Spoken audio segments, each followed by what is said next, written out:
हर इंसान परिस्थितियों का गुलाम होता है। वो जिस परिस्थितियों में रहता है वो उसी में डल जाता है। तो चलिए आज इसी पे हम आज अपनी कहानी शुरू करते हैं। पुराने समय की बात है। एक दिन राजा अपने मंत्री के साथ अपने राज्य का हिलचाल देखने के लिए निकलते हैं। वो देखते हैं कि एक किसान पथरीली और उबड़ खाबड़ वाली ज़मीन पर गहरी नींद में सो रहा था। उस किसान को देखकर राजा अपने मंत्री से कहते हैं कि ज़रा इसे देखो, ये बेचारा इस असुविधापूर्ण स्थिति में भी कितनी शांति से सो रहा है, और एक हम हैं जो कि इतनी अच्छी सुविधाएं के बावजूद भी अगर थोड़ी भी अड़चन आई तो ठीक से सो नहीं पाते हैं। मंत्री ने कहा, महाराज, ये किसान अब इस परिस्थितियों में ढल गया है, इसलिए वो अच्छे से सो रहा है। अब उसने अपनी इसी लाइफ को एक्सेप्ट कर लिया है। मनुष्य का शरीर बहुत ही कठोर होता है। उसे जैसे व्यवस्था मिलती है वैसे ही वो अपने आप को उन परिस्थितियों में डाल देता है।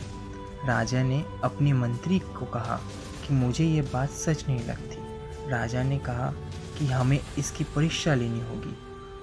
उस किसान की परीक्षा लेने के लिए वो उसे अपने साथ राजमहल में ले जाते हैं।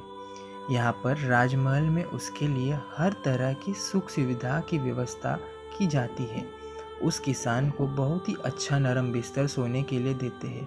किसान भी बड़ी खुशी के साथ राजसी ठाट बाट का आनंद लेने लगा। इसी तरह किसान को राजमहल ने आए हुए 2 महीने हो गए। अब किसान भी इस सब सुख सुविधाओं का गुलाम बन गया था। उसी बीच एक दिन मंत्री ने चुपके से किसान के बिस्तर में कुछ पत्ते और तिनके रख दिए। किसान को तो अब इन सब सुख सुविधाओं की आदत लग गई थी, इसलिए वो बिस्तर में ऐसे पत्ते और तिनके रखते ही वजह से सारी रात करवटें बदलता रहा। उसकी नींद भी ठीक से पूरी नहीं हो पाई। अगला सुबह राजा और मंत्री उसके पास उसे मिलने के लिए पहुँचे। उस किसान ने राजा से शिकायत की कि उसके बिस्तर में कुछ सोचने वाली चीज़ें हैं और इस चीज़ों के वजह से उसे पूरी रात ठीक से नींद नहीं आ पाई। किसान की बात सुनकर मंत्री ने तुरंत राजा से कहा कि देखें महाराज, यही वही किसान है जो कि पथरीली भूमि पर भी गहरी नींद में आराम से सो रहा था, किंतु ये अब 2 महीने में तो राजमहल की व्यवस्थापूर्ण जीवन का आदी हो गया है। अब तो इसे पत्ते और तिनके भी चुभने लगे। देखा महाराज, मेरी कही हुई बात सच निकली ना, कि मनुष्य परिस्थितियों में अनुसार ढल जाता है और वो परिस्थितियों का गुलाम बन जाता है। राजा ने अपने मंत्री से कहा कि हाँ, तुमने मुझे उस दिन सच बताया था। इंसान वाकई परिस्थिति में का गुलाम होता है।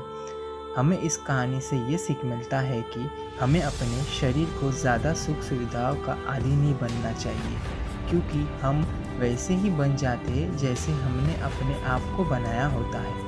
अगर हमें ज़रूरत से ज़्यादा सुख सुविधाएं मिल जाती है तो हम कभी भी उन सुख सुविधाओं वाली परिस्थितियों के बिना रह नहीं पाते हैं। धन्यवाद।